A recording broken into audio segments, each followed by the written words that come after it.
Namaskar and good evening, everyone. This is Ishan Waldia, and I welcome you all at Reinventing School webinar series.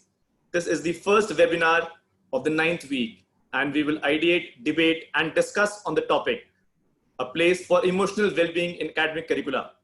I read somewhere that if you don't come out with this lockdown with better health, better fitness, more knowledge, and new skill, then you never lack time, but you lack discipline.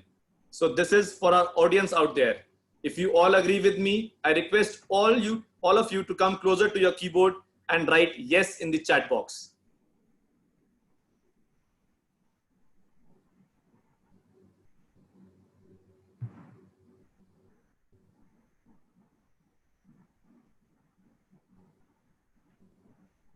Great. So I see none of us can deny the fact. Wonderful. Being an adventure sport company, I can say that adventure sport has made us perseverant and taught us self-discipline. We at Rocksport adapted this new skill and transformed the Reinventing School physical conferences to virtual meeting.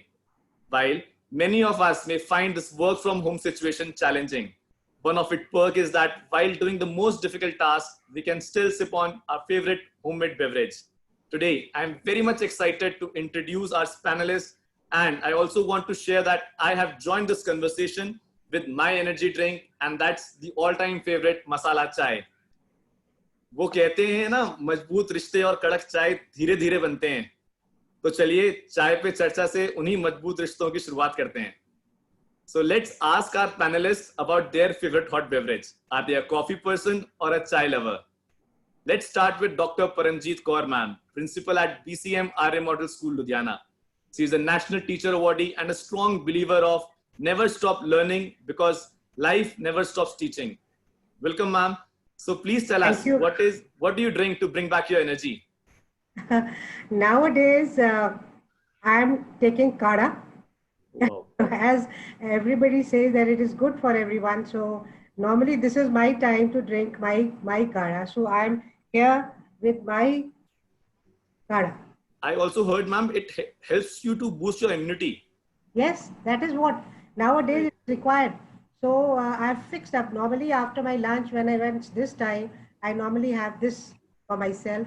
And as well, my other family members also have it. Great, great. So moving to our next panelist, Deepa Bajaj, ma'am, head of school at Grassroots Global School, Chennai. Ma'am has done BSc, MSc in psychology, diploma in early childhood education, backed with numerous years of experience in school system. Welcome, ma'am. Please let us know what is there in your cup and what makes it so special. Cheers. I have my cup of coffee, which gives me an instant energy and I feel good about it. Great, ma'am. Great. A coffee in a mug is always a hug. Thank you. So our next panelist is Neelinderjeet Kaur, ma'am, Director Principal at SD Vidya School, Ambala, Cantt, an innovative leader. She has gained a lot of experience of 23 years in the field of education.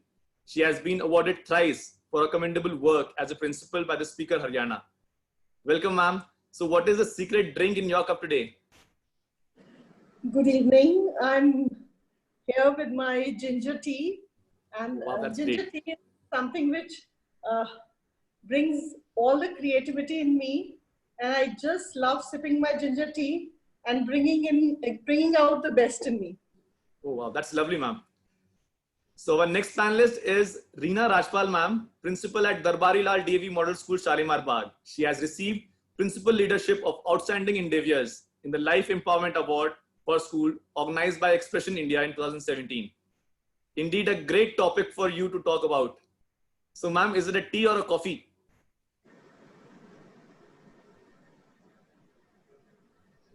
Reena, ma'am.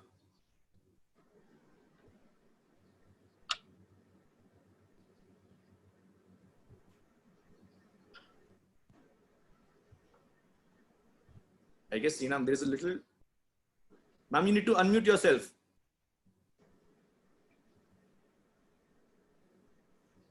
Reena, ma'am, you need to unmute yourself. Yeah. Oh, so I need to start again, right? So I'm here with lemon tea with honey, and it's great to be here. And I wish a very good evening to everybody on board. Today's topic, I feel, we didn't have this topic, because looking at the latest happenings all around, this topic is too appropriate for the day.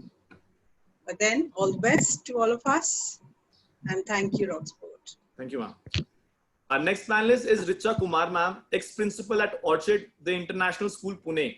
She has an experience of more than 20 years, received award from Education World as a top 40 preschool in Mumbai, with innovative curriculum, teachers teaching quality, parent-teacher communication, and infrastructure. So, ma'am, what's brewing in your cup? Good evening, everyone. Good evening, ma'am. I start my day with my green tea, and I also take my short, you can say, breaks with my green tea without sugar. It keeps me rejuvenated and keeps me smiling throughout the day. Wow, ma'am. Green tea is always a better option. Always. So our next panelist is Rita Taneja, ma'am, principal at SV Public School, Jaipur, with 27 years of experience in education field. She is honored by ex-president APJ Abdul Kalam, honor Life Empowerment Award for school. Also, she has traveled to many countries to attend international program to bring best practices to her school. Welcome, ma'am. So please tell us, are you a garma garam chai lover or a coffee person? Oh, truly a coffee person, Ishan. Good evening to everyone, and thank you, Rocksport, for this opportunity. Coffee for me always. Thank you. Thank you, all the panelists. Now, before we move further, I would also want to know what is our audience favorite hot beverage. For this, we will have a quick poll on your screen. And I request all the audience and panelists to answer it in quick 30 seconds. The very first question is, what is your preferred high tea time? Is it a 4:30? Is it a 5 o'clock? What would you like to prefer during high tea? Classic tea, green tea, black tea, coffee tea, and where do you enjoy your high tea? So let's submit our answers. Great. So now can we have our answers?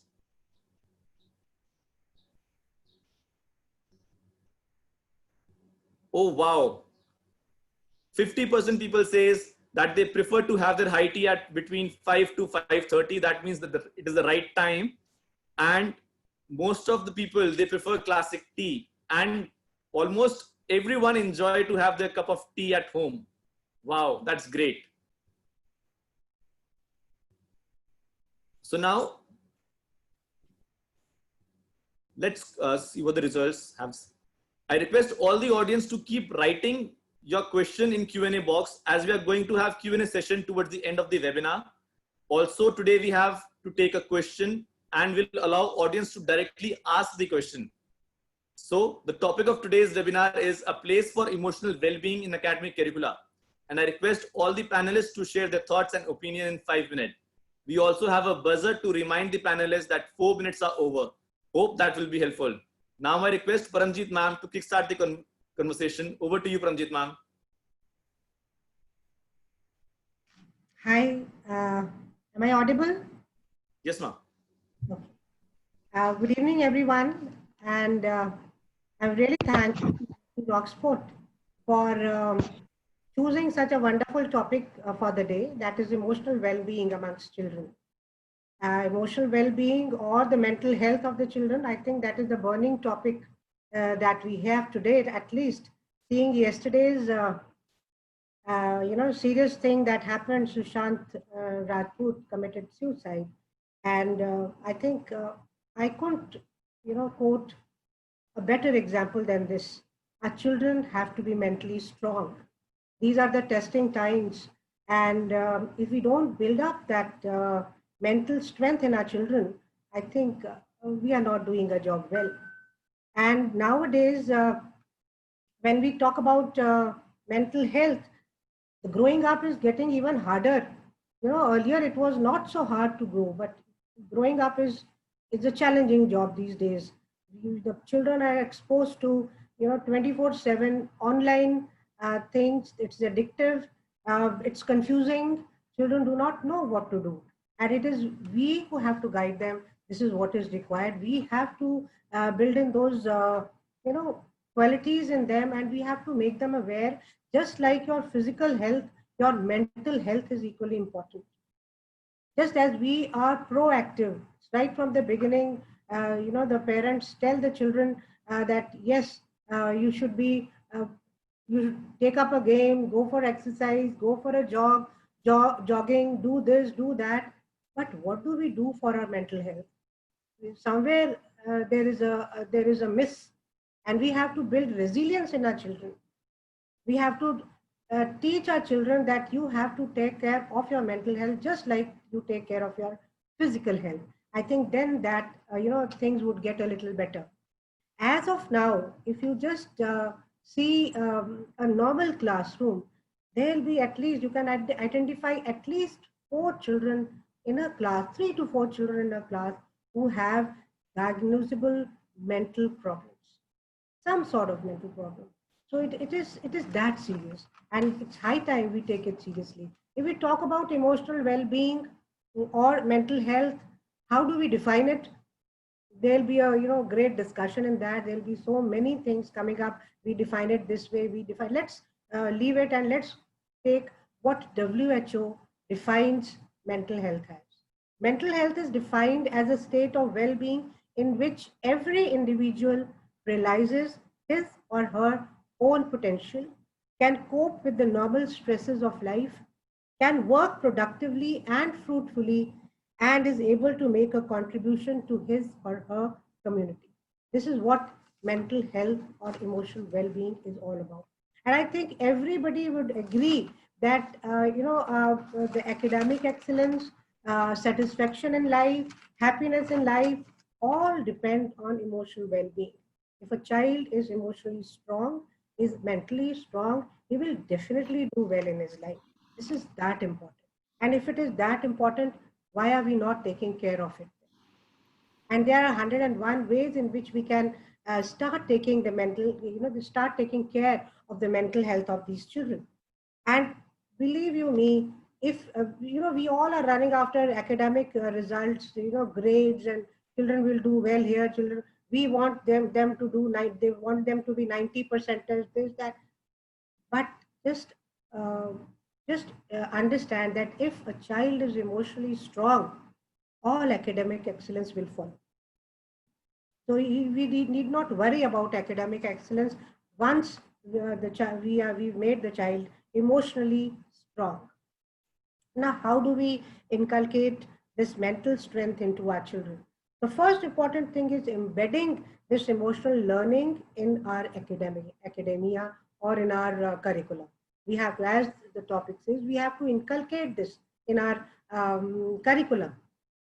You may be teaching physics, chemistry, maths, science, whatever, but your focus, a teacher's focus, should be on inculcating values like self-awareness, social awareness, self-management, taking responsible decisions.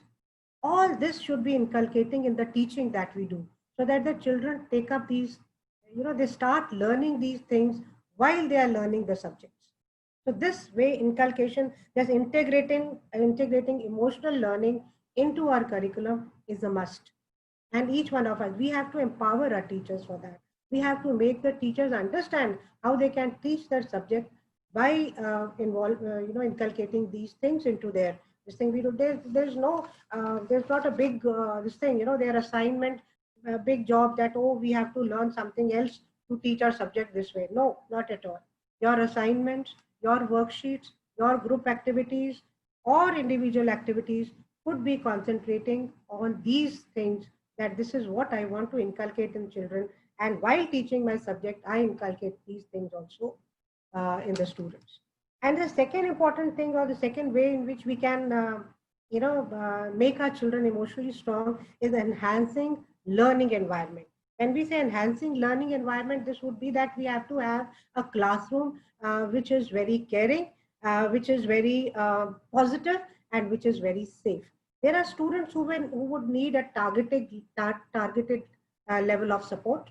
So those children could be identified, and the teachers could be talking, separately to them, after the class to them, dealing with them. So once this sort of a thing is created in the classroom, I think then that the children will definitely belong more to that class. They will definitely feel more empowered, and this way a class where teacher's job becomes even greater.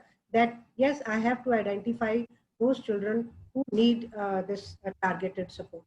So another important thing or important way in which we inculcate this emotional strength is by whole school approach. When I say whole school approach, means everybody, the parents, the pupils, the staff, the volunteers, right from the principal to the counselors, everybody is involved in this. That is, we have to make our children emotionally strong. So this way, I just wanted to, make sure that the children get what they are required in today's world. And now we have the situation of pandemic COVID-19. Uh, uh, for this, we have to have some things online. We have to be related to our children online. We have to make ourselves available to them. We have to have social connectedness, group, online study groups could be there, online co-curricular activities. That is, no child should be left out. They should all be connected. This is what I wanted. I think that will set the ball rolling. And I have to, I hope you all would agree with what I've said. Now I have to invite the next panelist, and she's Ms. Deepa P. Bajaj. She's head of school at Grassroots Global School, Chennai. She started her career as a teacher. She has embodied many roles, right from a teacher to the overall supervisor. So we welcome you, ma'am. Deepa, I would like you to take over from now. Thank you so much. Hello? Yes, ma'am, you can take the lead. Sure, thank you. Hi everyone, I'm very grateful and thankful to Rockspot to give me this opportunity to share my views on the topic of emotionally well-being in academics. I totally agree to what our friend just said and agree to what all aspects we need to put in as a school. School is supposed to be a very safe place for children, and we need to develop that security. We have to look into the well-being of all the children, and as ma'am said, we have to work as a community as a whole. The teachers, the caretakers, right from the security, we need to keep that child safe. Grassroots mission and vision is all children can learn, but not at the same pace and at the same day. So what I mean here is that all children get pressurized when they can't learn something. They feel they're going to fail. They feel they're not going to get good grades. So that puts them down. But we as educators, if we support them and tell them that it's okay to make a mistake, it's okay to fail, then I'm sure they are more motivated and they understand and they learn better. All activities at Grassroots are looked into a whole approach activity. We look into the Reggio Emilia approach, the multiple intelligences, the VAK, and the IB attributes and attitudes. We need to set the curriculum in such a way where we help the children develop and understand a classroom and enjoy what they're doing. Happiness in a classroom involves the entire classroom setup. We need to have positive reinforcers. We need to encourage them, motivate them, and not put them down. If they don't understand, we should tell the teachers to be calm and make them understand instead of getting upset. I believe that if we give the right guidance in school and promote and help them understand expressing their emotions at the right age and at the right level, we will surely be able to help our children to be good global citizens.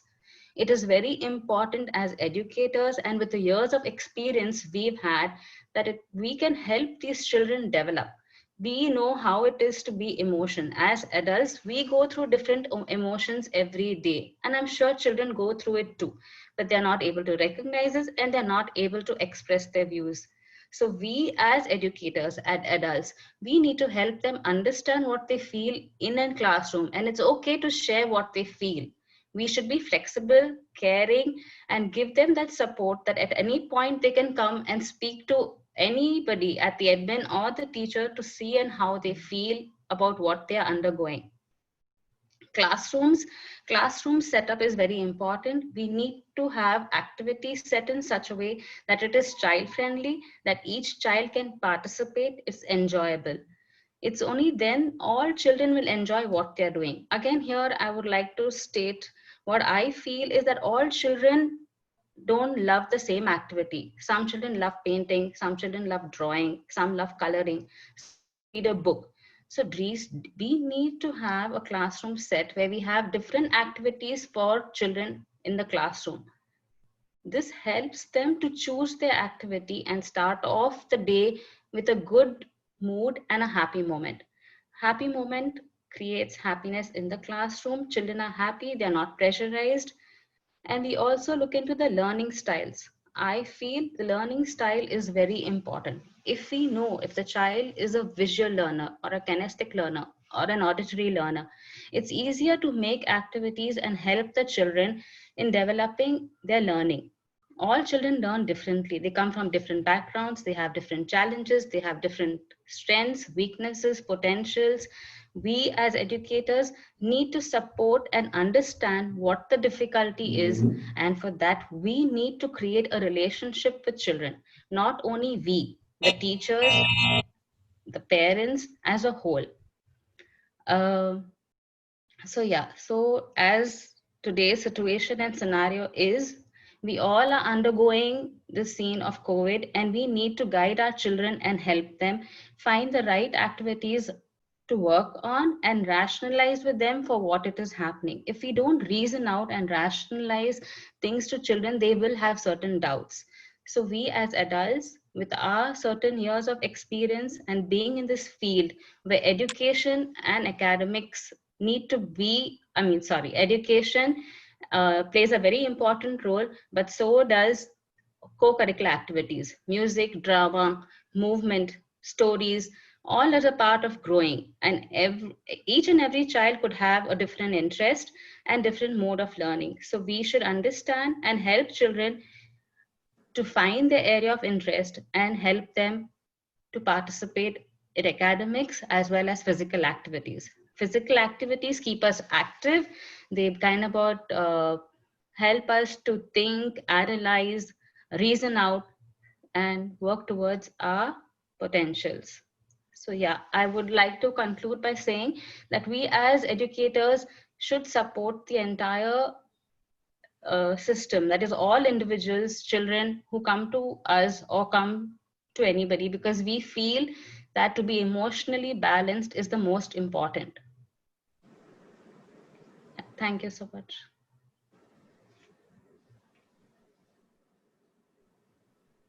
Hello? Yeah. I think I would invite Miss Neelinderjeet Kaur. She's Director Principal at ST Vidya School, Ambala, Cantt. An inspiring educator, she has been awarded with the State Award by the Government of Punjab, Governor Punjab for Excellence in Education. So over to Ms. Neelinderjeet Kaur. Hi, good evening, everyone. I'd like to start with an incident that happened many years back.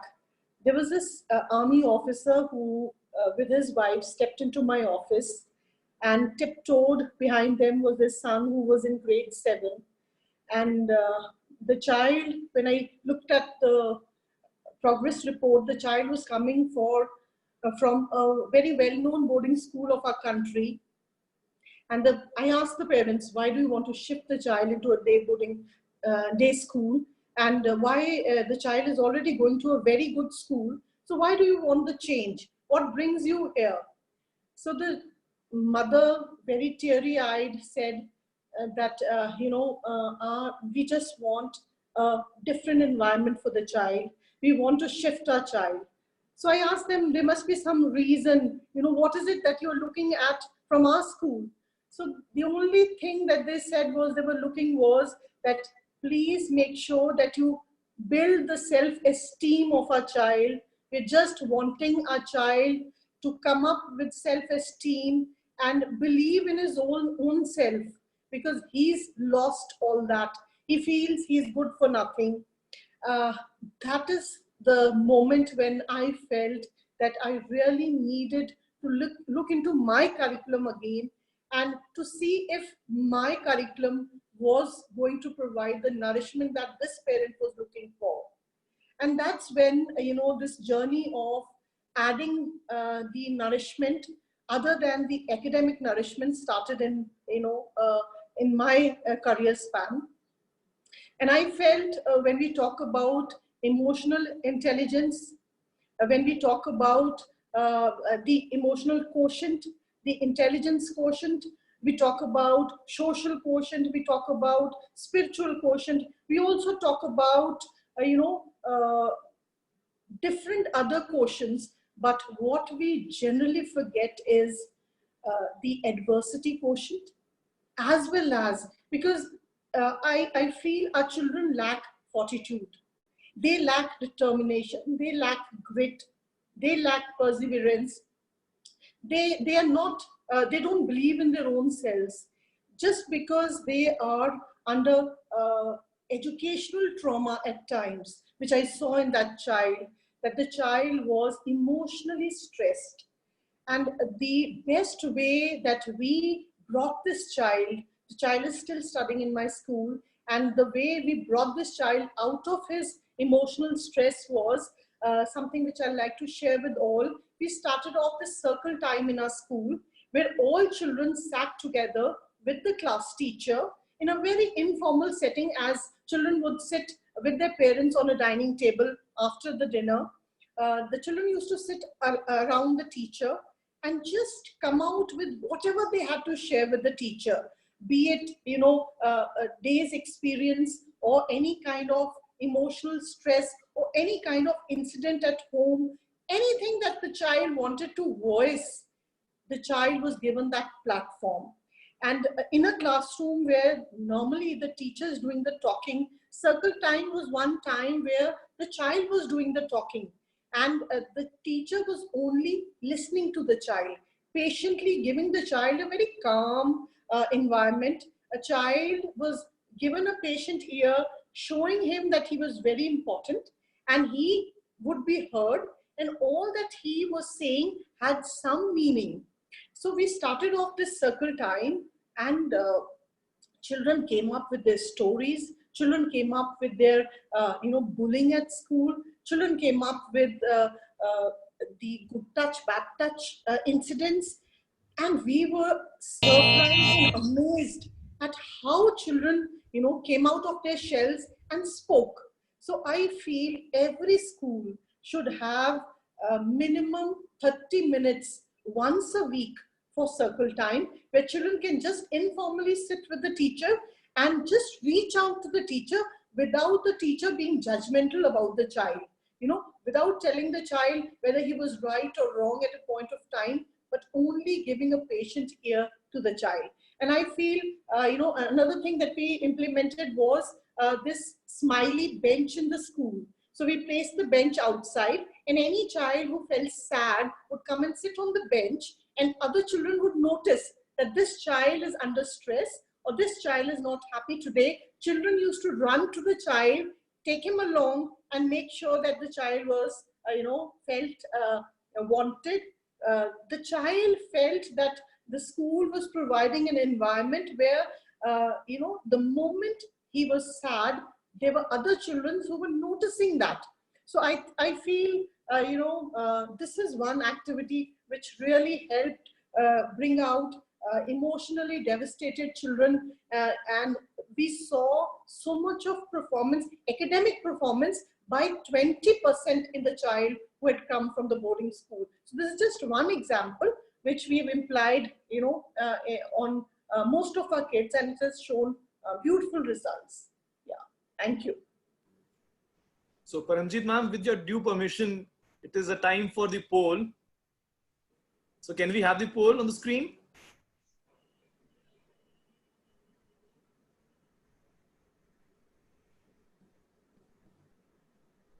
So my question to Rita ma'am is that, do you believe the de-stressing activities should be added in everyday school timetable? What do you have to say in quick 60 seconds?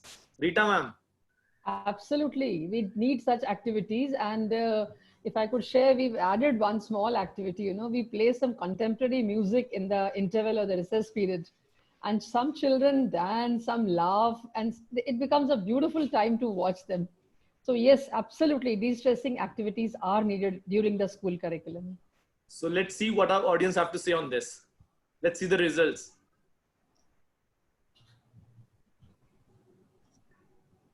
Wow, 99% people says that yes, there should be added in our timetable. Great. So over to you, Paramjit ma'am. Thank you, Neelinderjeet ma'am. That was wonderful. I would now invite Ms. Reena Rajpal, principal at the Darbari Lal DAV Model School, Shalimar, Bagh. She is known for her democratic work ethics and belief in transparency and open communication. Mrs. Rajpal is a deeply meditative person who prefers simplicity to pretentiousness. So over to Ms. Reena Rajpal. Thank you so much, Dr. Kaur. So very warm good evening to everybody. Before I start speaking on the topic, Mrs. Sandhu spoke about a word, self-esteem. So before I speak anything else, I want to communicate to everybody that we have been celebrating the Self-Esteem Day, which had a number of activities, and one of the activities was that the peer group, all the students of the class had to write something positive about everybody else. So they had to display a sheet in which they would write something positive about each of their friends, each member of the class. And then this positive sheet was given to the child. And you can imagine the joy which every child felt. The kind of comments that we got that, oh, we didn't know that we were loved by everybody so much. So self-esteem is one big thing, very, very, very important thing. So let me come back to my topic. My time starts now, Ishan. Okay. So when an organization that is adventure sports as its chief concern has a makeover overnight and comes out with this very interesting tagline, reinventing schools, and organizes a webinar series with educators as key speakers, we feel really hopeful and positive. So at the onset, I congratulate Team Rocksport for their new venture. It has brought forward new ideas, concepts, and opinions, and led to tremendous knowledge sharing. Their platform also reaffirms our belief that together we can find solutions to defeat all challenges. Let me come to the topic of today's webinar, a place for emotional well-being in academic curricula. Now, emotional well-being constitutes holistic mental stability and growth. This is what Dr. Kaur had also said. So it means feeling positive about life and being able to cope with the problems as and when they occur. It is easy to define, but a more cohesive approach is needed to actualize this desire of having an emotionally healthy and optimistic society. Let us first admit honestly that we as a society have been pretty complacent and ignorant about the idea of mental health, and especially among youngsters. The adolescents today are on a roller coaster ride. They are in an era of instant gratification, struggling with the travesty that is social media, and affected by rapidly changing scenarios around them and across the globe. They do not unplug, disconnect, or isolate. So there's an ever-widening gap between reality and their simulated identities. Studies show that this has resulted in multiple mental health issues manifested in symptoms like shame, failure, low self-esteem, substance abuse, negative body image, trauma, fear of isolation, and so on. Now, let me bring out certain statistics which I had collected. There was a survey done by NIMHANS which said that 7.3% of the youth in India suffers today from mental disorders, and nearly 9.8 million of young Indians aged between 13 and 17 are in need of active interventions. In fact, today's news headlines were talking about the WHO survey which says that the suicide rate is 10.9 per 1 lakh of population, which is just too high.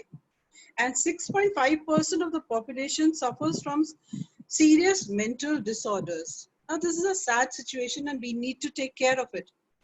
The latest episode of Boys Locker Room validates the urgency to integrate emotional well-being into the academic curricula. Now that we have established that there is a genuine concern in front of us, let us dwell upon what needs to be done. The most important step to deal with this grim situation is to start early. If you foster emotional well-being from an early age, it will set the foundation for overall health and stability. As responsible individuals and educationists, we must collaborate to import emotional wellness to the micro level, to place it as an essential component in the academic curricula. Schools are much more than centers of traditional academic learning. They can provide the foundation for a positive environment to identify issues and work together to sort them out. This brings to us the next important step, the need to develop a supportive school and classroom climate and an ethos that builds trust and confidence. Since the social and physical environments of school become a medium of learning, so a conscious effort must be made to see that it fosters trust, tolerance, cooperation, and empathy.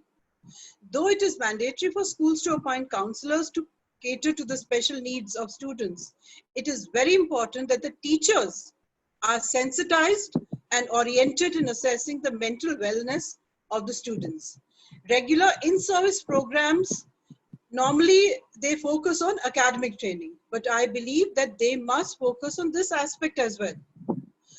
So apart from teacher training, we must ensure that mental health curriculum runs parallel to the educational paradigms existing within the schools, and that there is a balance between academics and activities catering to the emotional needs of children.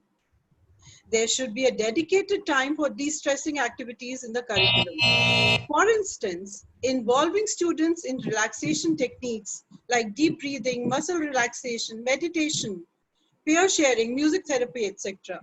And then, moreover, have you ever thought about why we are discussing the happiness quotient in children? Why is it missing? Basically, the ideas of happiness are essentially linked to how the children feel and think about the world and their perception of their experiences. They need to understand the relevance of their duties in life over the demand of rights and learn to live with responsibility. Also, observing and valuing the possessions and opportunities bestowed upon them. That is, they must know what gratitude is, because gratitude is supremely related to the happiness, and that is one aspect that young generation is seriously deficient in. Hence, the missing happiness. Well, if our children do not understand all these aspects themselves, we need to help them acquire these values and traits. Co-curricular activities can play a great role here. They seem to have a good impact on academics as well as mental health of the students. They help in shaping up their behavior and attitude towards life. They also help in bringing out the leadership qualities and competitive spirit in the students. So there are certain points that we need to take care of. For enhancing the mental health, academic curricula should accommodate individual learning needs and preferences. The classroom should support autonomy by minimizing control, listening to and validating student perspective. There should be active collaboration between schools and mental health practitioners. This is to make sure that we identify, evaluate, and intervene when the problem arises. There should be a provision for interactive talks and workshops for students, teachers, and parents designed to address the concerns related to the child's mental health. These workshops can be instrumental in enabling positive parenting, effective teaching, and developing resilience among children.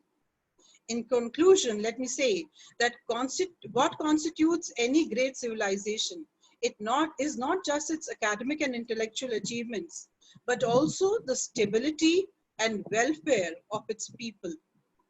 I would like to end with a very short poem by Emily Dickinson titled, "If I Can Stop One Heart from breaking.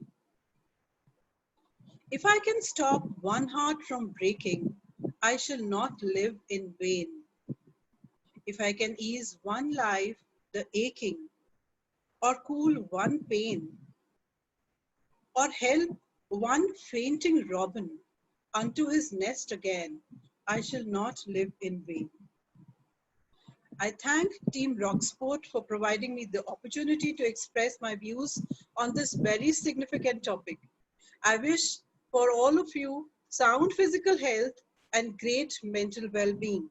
Remember to provide sustenance and nourishment to the mind. And Team Rocksport, cheers to your new adventure. Thank you. Thank you, Reena ma'am. Thank you so much. And we have the next speaker now, Mrs. Richa Kumar.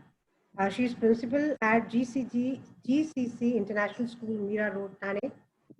As an educator from past 20 plus years and making a difference in others' life, she has a passion for design and administration. So over to Richa Kumar, ma'am. Good evening, and thank you so much. I'd like to first correct, I am not the principal of any of these two institutions at the moment, whether it's DCC or ORCIDS. I'm the ex-principal. I'm looking for a new assignment, so that's all. Anyway, thank you so much. He has asked me that I should be summing up a little on the topic that is reinventing schools, a place for emotional well-being in the academic curricula.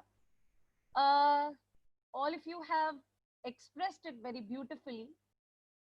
I would like to say that well-being can no longer be dismissed as a fad. We all know that each one of us today in this COVID time that is outside, each one is doing something different. Let us first clap for our school parents, our teachers, and our students. Each one is responding heroically. Some parents are working from home, others have lost a job, but still they are standing strong. They were running around, but today they are understanding what is togetherness. Teachers are creating an entire new way of learning, relearning, and inventing new classroom strategies. Children are learning and are enjoying. So let's look at the positive side of it. The most important realization for emotional well-being is that trust helps us overcome hurdles. Hope keeps us positive. Faith keeps us goal-oriented. Confidence keeps us grounded. And love keeps us going.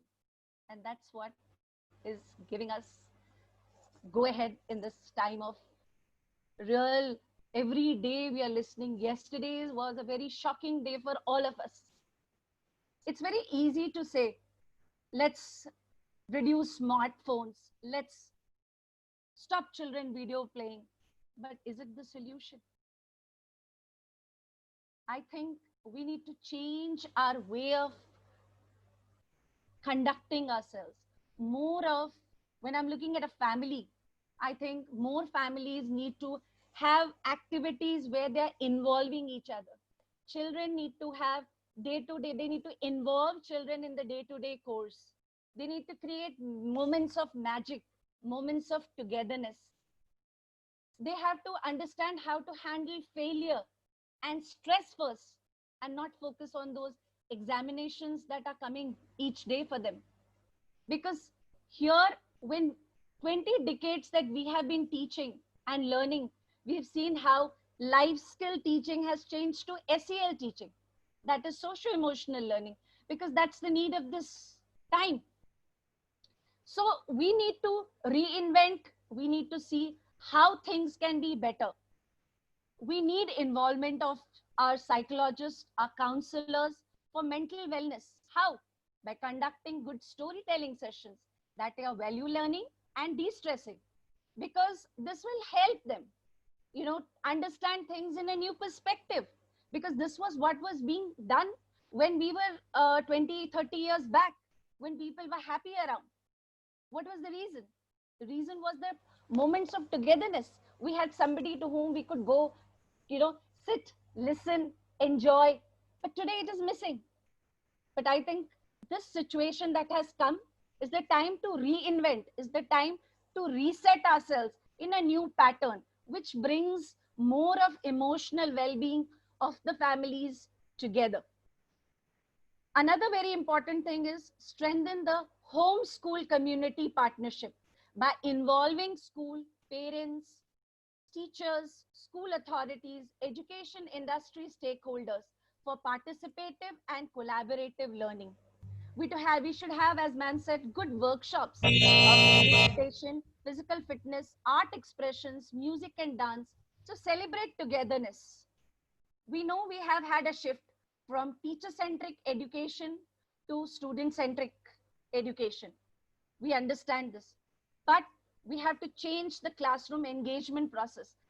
Screen time cannot go away because, as ma'am has rightly said, was there. It was passive. Now it is active. But my teachers need to be more active. They need to give more of collaborative activities to students so that the sharing and learning should happen, not just, filling up the answer sheets. Okay, do your activity and you're done. Again, you're alone. You don't want children to be alone. They are already alone. So more of collaborative learning will help them enjoy the learning. Some me time with the teacher where the child is discussing, okay, this is the doubt clearing time for the students. So where student and child is connecting. This de-stressing, where they're connecting emotionally, where child is expressing, oh, I cannot understand because this is not my way of learning. As very rightly ma'am has said, every child has their own way of learning. There are different learning styles. The VAKT is a very prominent part which our teachers know. So when our child is connecting, can I understand it in this way? It would help. Now, another thing is increasing classroom happiness quotient. We should actually slow down the pace of completing syllabus. This is something which we should really re-understand, rework on for putting it in front of our students.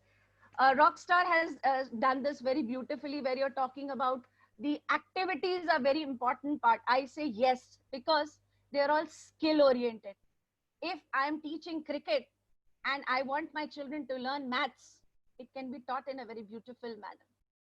If my children are learning just board game, they can understand what are failures and how to face that, how to do the calculations.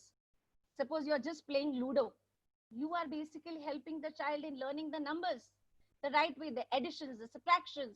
There's so many things that the children are learning on that board game, but the emotional connect is also there, as well as the learning is happening. So these kinds of imaginative and beautiful ways of learning has to be created by the teacher. The teacher has to create that environment, the beautiful, happy learning environment for the students to understand and connect with each other. Assignments need to be more, where they're connecting to the environment. Instead of just loading them with homework, let them relate to the concept that they have been taught so that it can be understood well. You can ask them to share their own self-expressions.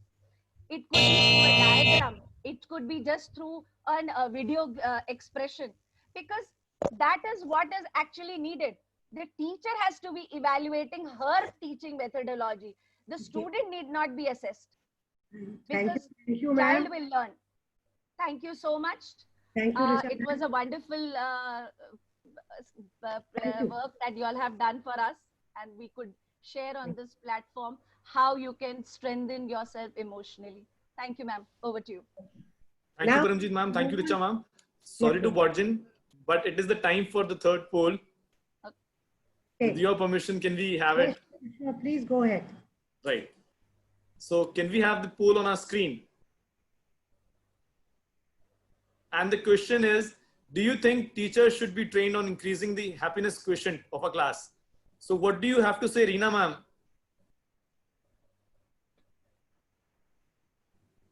Reena ma'am, you have to unmute yourself.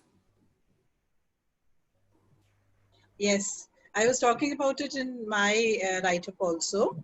Yeah, teacher is the one who connects with the child.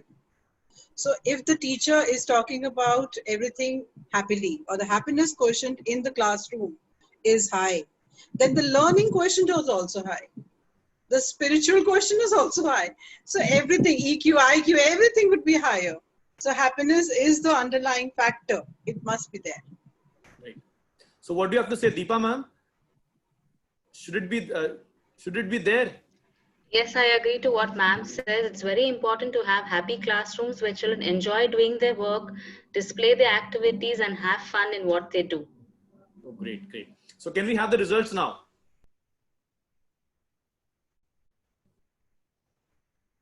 Wow, bingo. That means the task of the panelists in this webinar is quite easy since everyone is on the same track. So now over to you, Paramjit ma'am. Thank you. Now we have our next panelist and the last one, Mrs. Rita P. Taneja. She is principal at SV Public School, Jaipur. She is the master trainer and resource person for CBSE and mentor principal for 3 schools.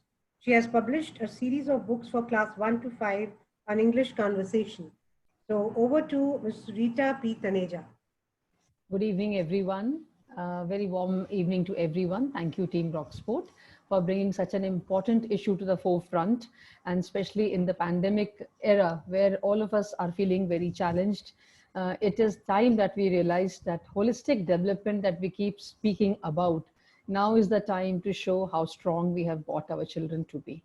And yes, unfortunately, boys' locker room and unfortunate suicide yesterday has rocked us, traumatized us, and it has made us all alert that yes, we are in need to reinvent our curriculum and schools. Now teachers have to change their role, and not only as academic givers, facilitators, but also somewhere the connect of emotion also has to be created now. We have to lower our alerts, our borders, and make our children accessible. Our children should know that we are the people to go to whenever they need. And technically, as all of you know, as my esteemed panelists have already expressed their views, emotional intelligence requires a very strong feeling of self-awareness. If children are aware of their weaknesses and strength, they will be able to bank upon it. We all CBSE schools have an activity where children in the beginning of the session write down my basic strength, my weaknesses, my goal for the year, and that makes them aware of themselves. And we try to work on their weaknesses.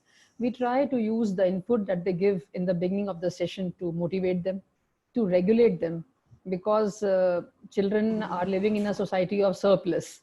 They are not used to hearing no for anything. So they need to have self-regulating behavior where they can grow up facing failures, learning to hear no from the parents, from teachers, discipline themselves, and have a little bit of social awareness also. How to greet the guest, how to be courteous, how to say no to the wrong behavior, indulged or forced, induced by the peer group. And together, I think self-awareness, self-motivation, little bit of self-regulation brings social awareness, which controls their relationship management also in the children, especially in the teenagers. Happiness, as we all know, comes from satisfaction of the past, happiness in the present, and optimism for the future. Whenever any child fails, we should be able to give them optimism that yes, another day is there and victory is theirs. Victory can be theirs. Happiness, of course, has biological factors, the conditions of the life that they're living in presently, and factors which are under their voluntary control also. We also need to understand what causes misbehavior among students. Are there psychological, biological, environmental factors? If teachers somehow have a knowledge of the background of the child, they can address the children's needs accordingly. And of course, pathways to happiness, as principals have said right now beautifully, they can be made to have gratitude, forgiveness, optimism, empathy, respecting diversity. All these factors can beautifully be integrated in the classroom by the teacher. And very important factor in creating a place for emotional curricula in our classrooms are the teachers. If they themselves are balanced, if they themselves are sensitive towards this issue, I think they can integrate a happy curriculum very nicely within the classrooms that they're teaching. We need not have an extra period or an extra curriculum for it. If teachers are trained and they want to do, their passion has to be there.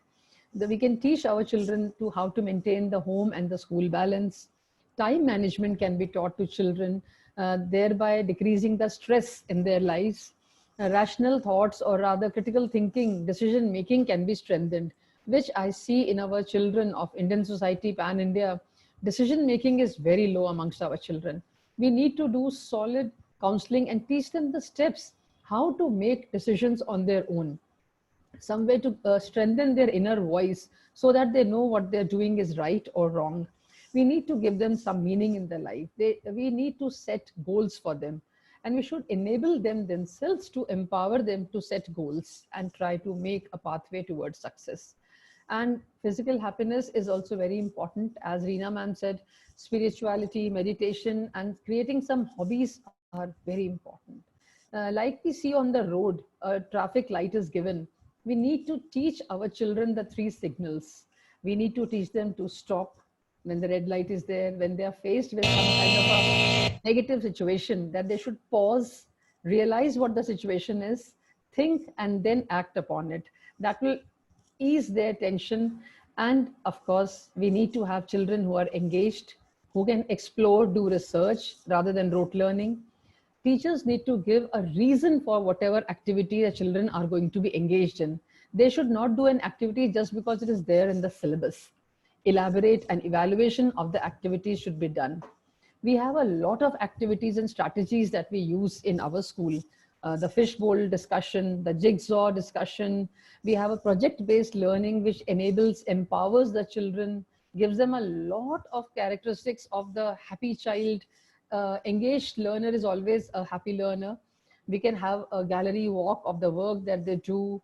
We can have think, pair, the buddy system, the quiz system, and we can also do a lot of graffiti walls in our school where they, whatever work that they do in the classes, the exploring, the research, they can display, the children can discuss, question each other, and lot of student-led discussion on the topics which are sometimes tabooed, sometimes very difficult to share with the parents. They can be discussed in the safety of the classroom with the teachers and the peer group.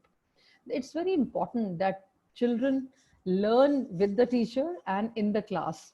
And for that to happen, a teacher must also love to do the work that she's doing. And she should be able to give her children the power of curiosity, self-expression, awesome opportunities to be given. And then, of course, we will expect our children to aspire for a happy children. I hope I've been able to put across where there is a place for emotional curriculum in our educational field. And thank you, Team Rocksport, for bringing people from all over India to put across our thoughts. Thank you very much. Thank you so much. Thank you so much, Rita ma'am. That was wonderful. And we've had all the panelists. They spoke really well, and I think we had some good things to pick up from each of the panelists. Deepa ma'am at the beginning said that all students learn, but not at the same pace. That was so true. They have their own ways of learning. And she also said that it's okay to make mistakes. You must know that. And it's I think all teachers, everybody in the education fraternity know this, and they understand this and they acknowledge it. It's okay, and we should teach our children also. It's okay to make a mistake and move on. We should help children the right age and right level to make global citizens. Yes, we have to make global citizens from our children. So obviously there is always a right time, right age, right level where we have to start working on them so that they come out to be good global citizens. And she also said that all children are different and all have different learning styles. How true. Every child has a different learning style. And I think a true teacher would understand which style a child understands, and then they would definitely start working as per that. So that was Deepa ma'am. We also had Neelinderjeet ma'am. She said she focused right in the beginning on self-esteem, belief in oneself. How true.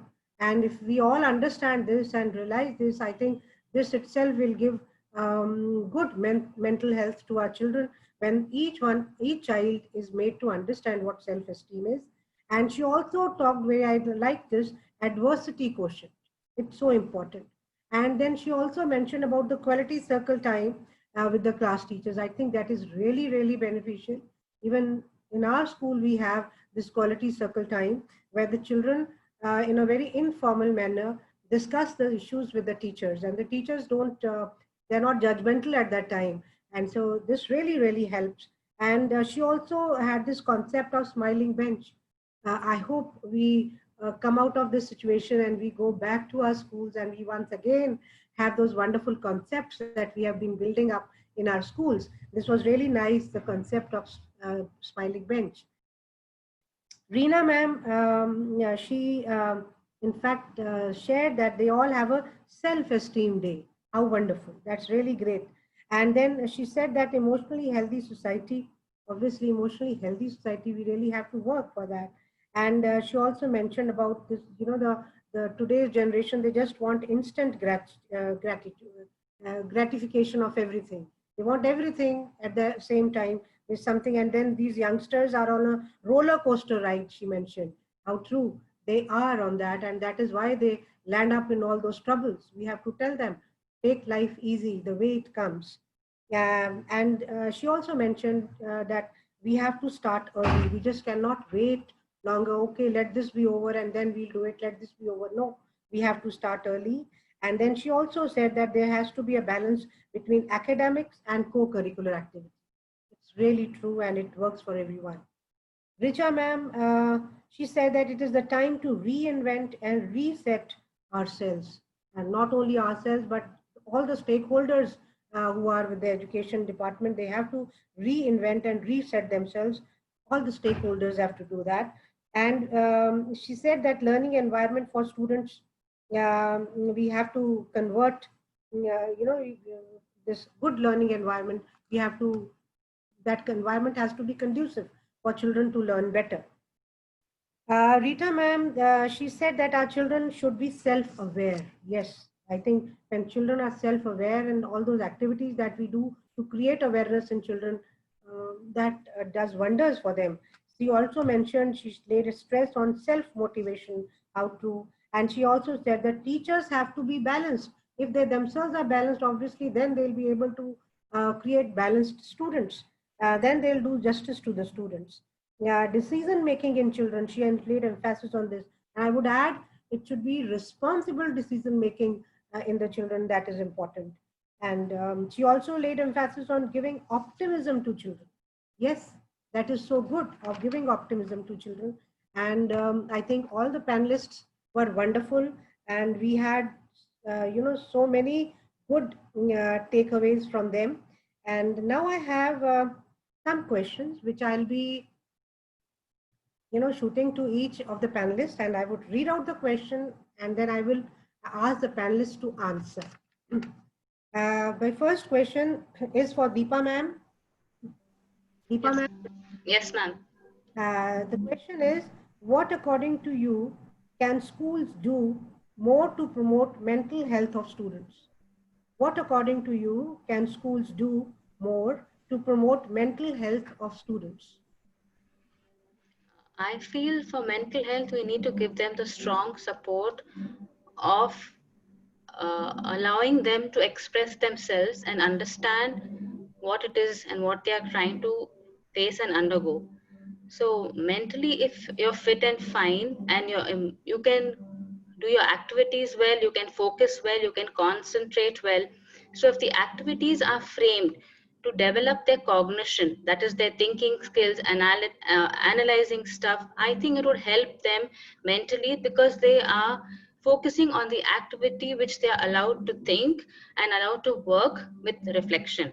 So they need to understand and do the activities like using all of the aspects put together, that is reasoning, thinking and analyzing. So even in a real life situation where we actually need to get our children ready for real life situations, and they need to realize, they need to reason out, they need to analyze before taking a decision.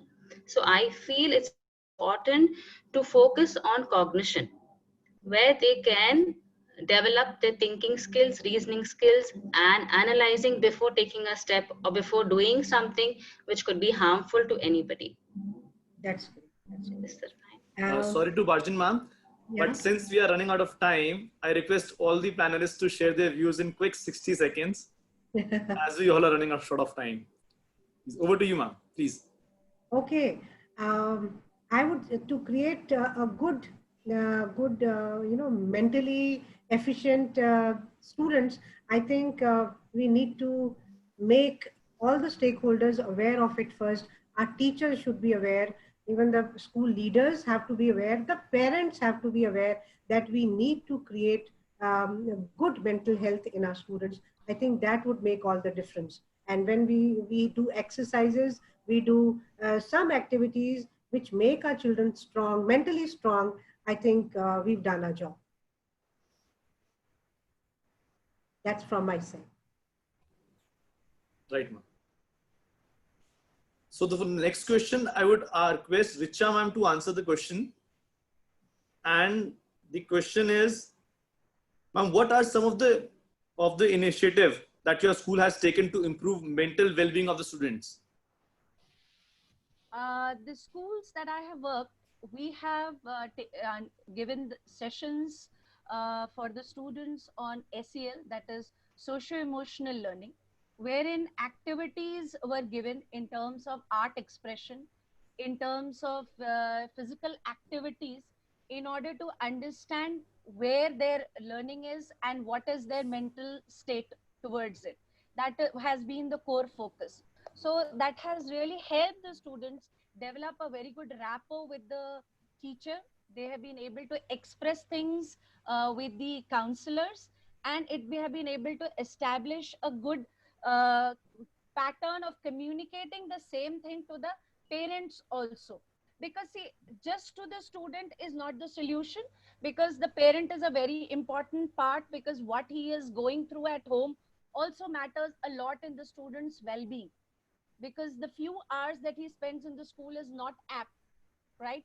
So it is very important that the way we planned sessions for the students, we had similar workshops for the parents also, so that the parents could understand their students well. You know, why is a child not performing? It is very important for a teacher, parent to understand, as well as the training to the teacher, because all these gaps need to be filled in to come to the solution for the student who is there in our hand to nourish and develop. Correct? So this was one of the things that we had initiated in our school from the beginning. And this we have been doing it. When I said 20 years back, I'm talking about when I started with sessions of life skills, just where we are talking about personality development and things like that. Now it has just changed, where very rightly Rita ma'am has said that we have to teach them what is goal, what is decision making, how to do solve your problems, how to prioritize what is important for yourself. So these small units were worked out, wherein through activities we were conducting sessions for them. And I was personally looking into it because it is something very close to my learning. So I enjoyed doing these sessions for my students. Great. Thank you, ma'am. Over to Paramjit, ma'am.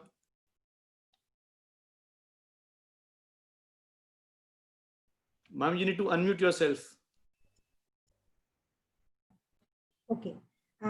Thank you, Ishan. And as Ishan just said, that we have to restrict ourselves to 60 seconds.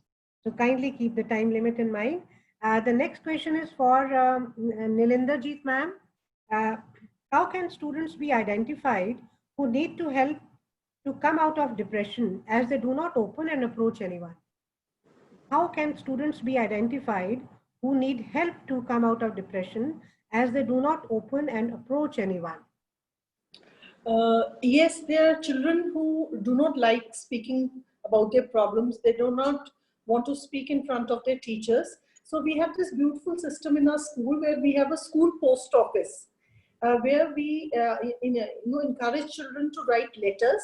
And there is the school postmaster and a school postman, which children take on the roles, and children write or draw or try and explain whatever situation they're struggling with, and they post a letter in the school post office, and that letter is delivered to the, if it's written to the principal, it is delivered to the principal or the teacher or even the parent, and the child is able to express himself without others knowing what the child wants to share. That is one way.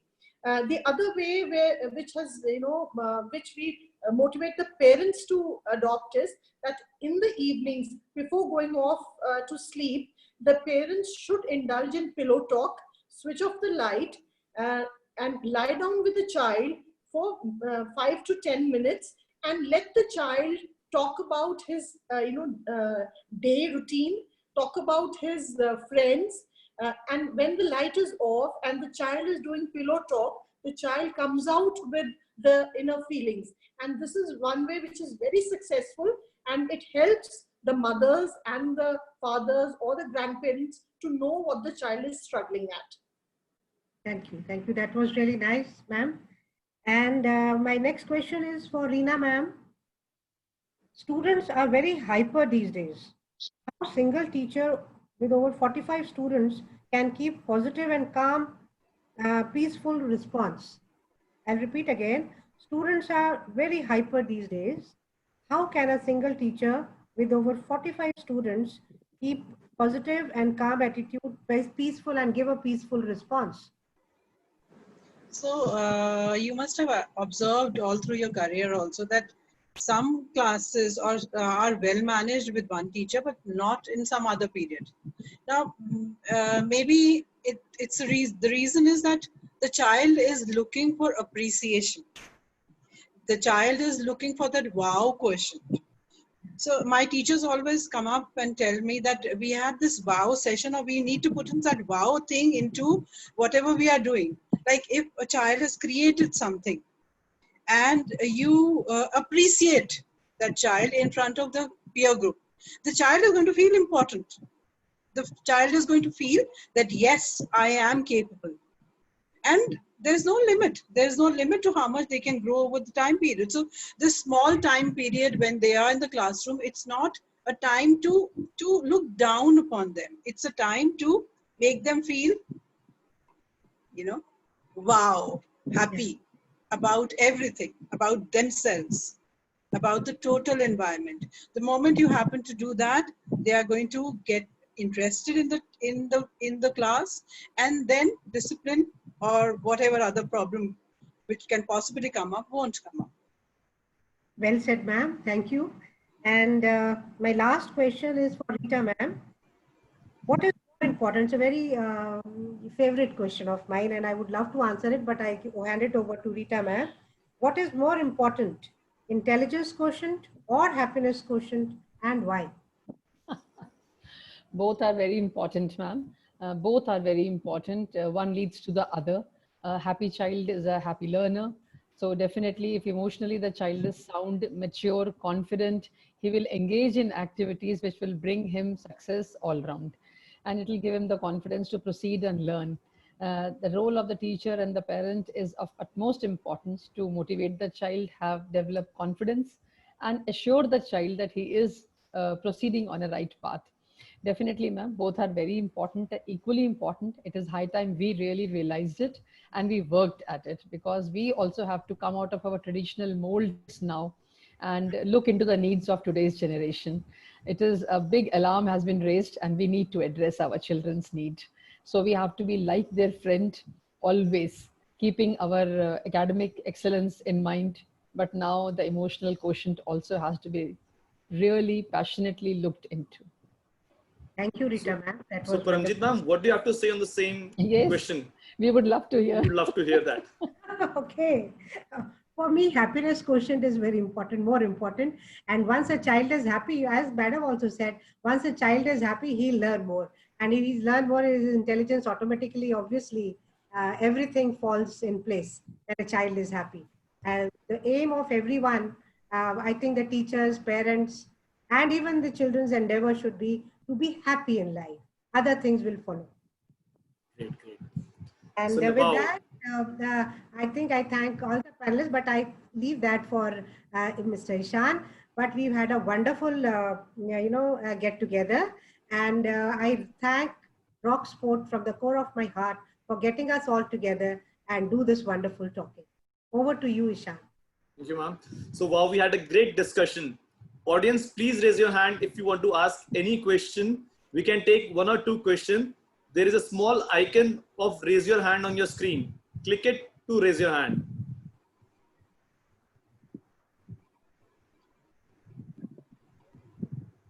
So let me find out.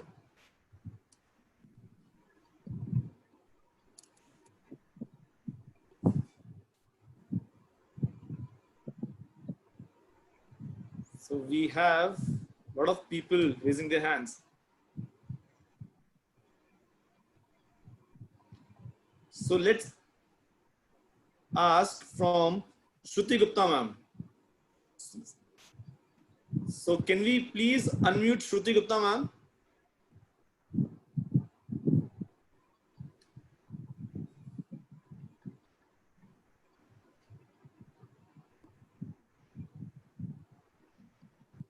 Unmute yourself. What do you have to say? Yeah, my question is to Reena ma'am. I just want to know more about the self-esteem campaign that she talked about. Okay, right. So we had this campaign over 2 days, and all the stakeholders were involved. Now, by stakeholders, we mean here the parents, the teachers, the students, right? And everybody had certain small but very simple activities. Like if I talk about the activities of the teachers, then they had to pin up. We created a beautiful tree inside the school. My art teachers did a very good job about it. So an old tree trunk was put up in the reception area, and the teacher had to pin up certain positive points, some positive thoughts about anything that they want to on that tree. That's one thing. Then the teacher had to talk about their own children whom they were teaching something positive. And as I said earlier, there was one campaign where a sheet was prepared for every child of the classroom. And this sheet was circulated all through the class. Every student, every peer member of that class had to write something positive about the child whose sheet was with them. So they wrote 40 positive lines on that particular date. And every child got 40 to 45 positive lines about themselves. Even from those students who were clashing amongst themselves, they were not supposed to write anything negative. So there is a positive in everybody, which when they're forced to see, when they're forced to write about it, they start thinking on those lines. So when you start thinking about everything positive, things, the whole world probably. Just like they say that puri kainat aa jati hai tumhari apni ichhaएं पूरी करने के लिए. So when you're sending such positive thoughts for anybody, that person is anyways going to react in a positive manner. Right? And Shruti is from my school. So I would ask her to tell any one activity that we had done.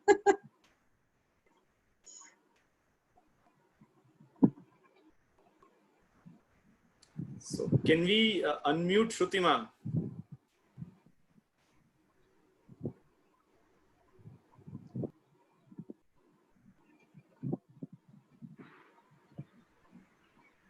Okay, yeah, can you hear me? Yes, we can. Okay, so we had great fun doing the same activity in the staff rooms as well. So even with the staff members, we wrote nice things about each other and circulated the slips, and we didn't write our names, but we let the other person know how special that person is for the school. So that's one thing that the teachers too did. And so there were there was an atmosphere of bonhomie and camaraderie, and the whole school buzzed with happiness. And the parents were involved as well, because the parents were supposed to write some good things about their children. So every child very happily carried the activity sheet to the class, in which the parent had written good things about the child. Like usually the parents are scolding their children, but this time the parents were asked to write something positive. So that added to the whole bonhomie atmosphere. So yeah, I mean, it was a great experience.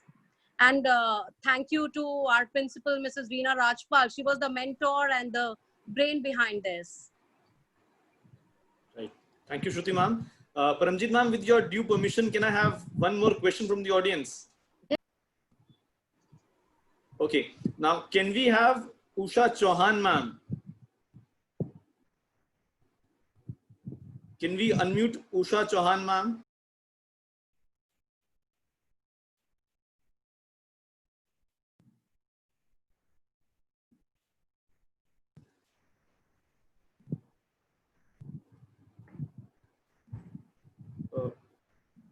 Usha, ma'am, you need to unmute yourself.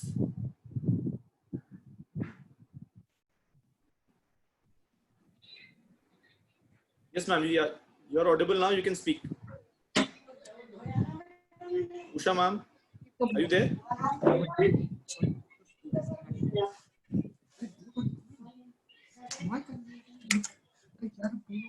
Sorry, it happened by mistake. Okay, no problem. So, can we have another person? There is another person, Riya Bhalla, ma'am. Can we have Riya Bhalla, ma'am?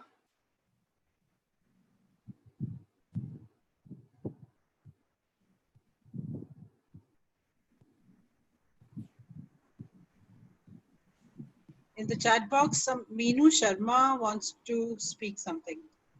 Surely, ma'am, surely. If Reena ma'am is not there, can we add Meenu Sharma, ma'am? Yeah, ma'am is there, but she's mute. Yeah. Riya ma'am. I guess she has left. In the chat box, we have Meenu ma'am.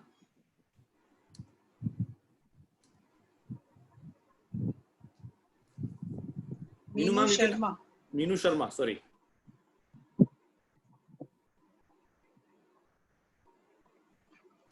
I guess the technology lags when it's most needed.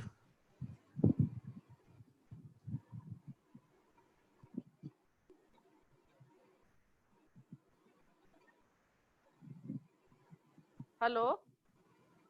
Hi. Hello. Yeah, please speak. Yes, Meenu ma'am, you're audible. Yeah. Good evening. Good evening, everybody. It's really wonderful to hear all the panelists, and it's really going wonderfully. And where we talk so much about IQ, EQ, SQ, spiritual quotient, and everything. So question lies that in a classroom where 45 to 50 students are learning, and we always say that rote learning is not good. Have we ever pointed out rote teaching is also not good? So what about the ways of teachers? The simply goes like reading of the chapter, difficult words, dictation, question answer, test, revision, exam. So isn't it a rote teaching? So can I have some views over this? Yeah, I can take the question. Yes, after you, ma'am. Yes. I can take the question. Please, ma'am, please, Yeah. please. Now, for this, it's very important for us to understand that gone are the days when we taught the way we wanted to teach.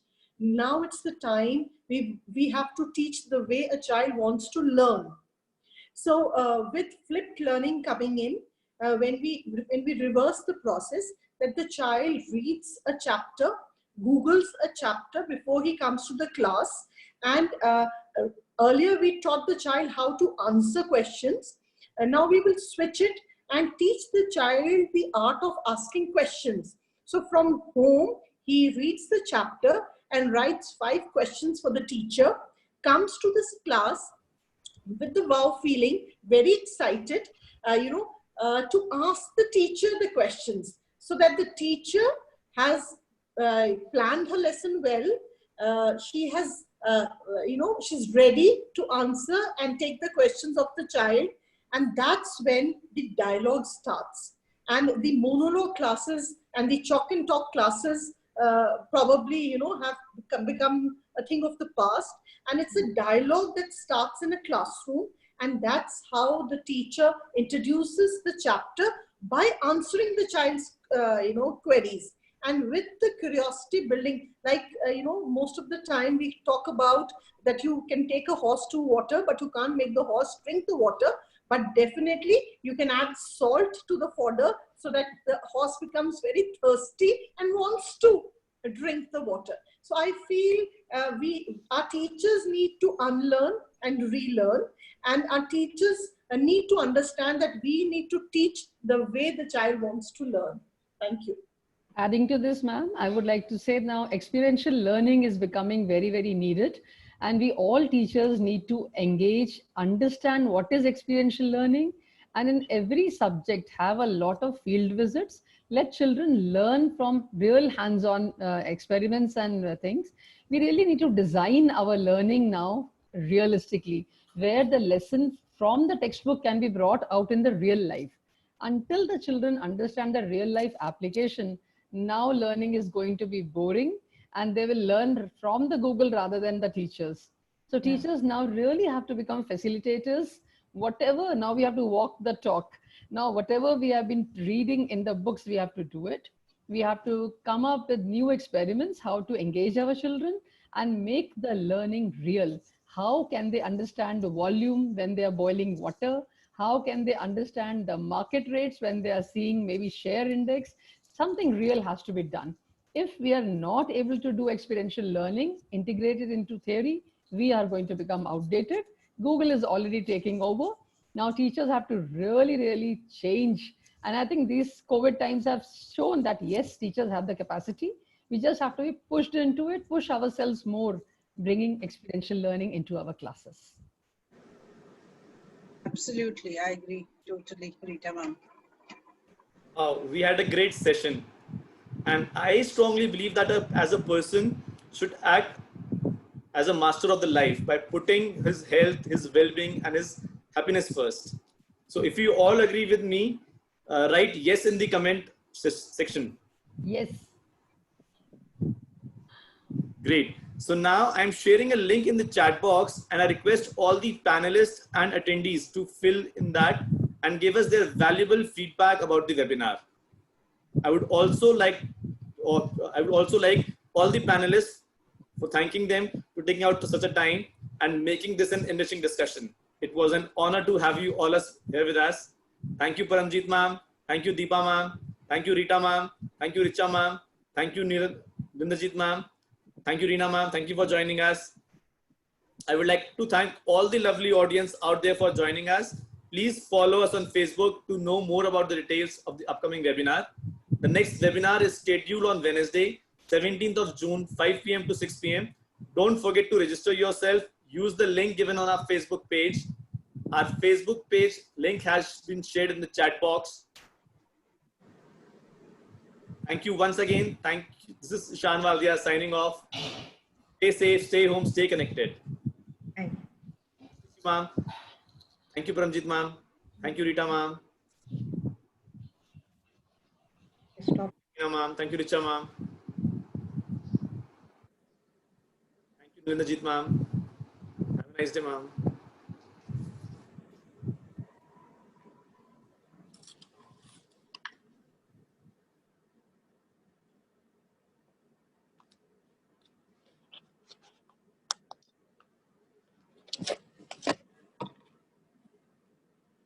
Hello. Hanu. Yeah. That's the points I need to work on.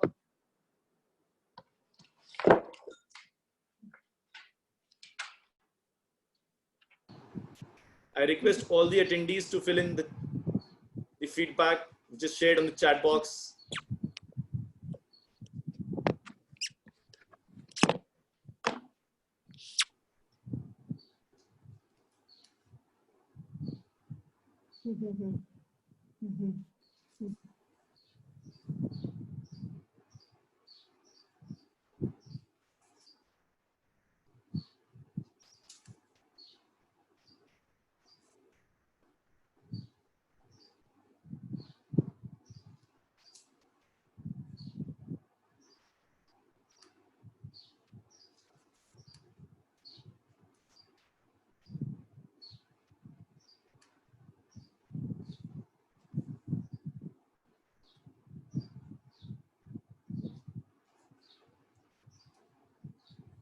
I would like to thank all the lovely audience out there for joining us.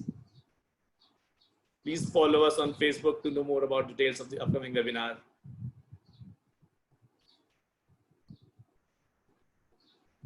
You can also register yourself,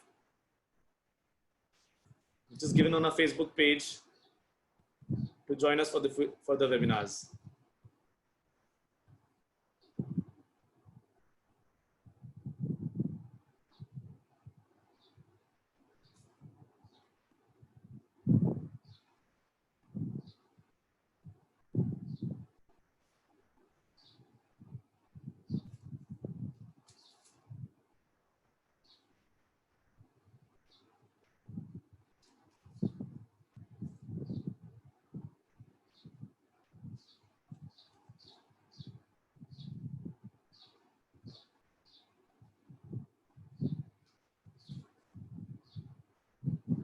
The link for the feedback is shared on the chat box. Please take out some time and click on it and give your valuable feedback to us.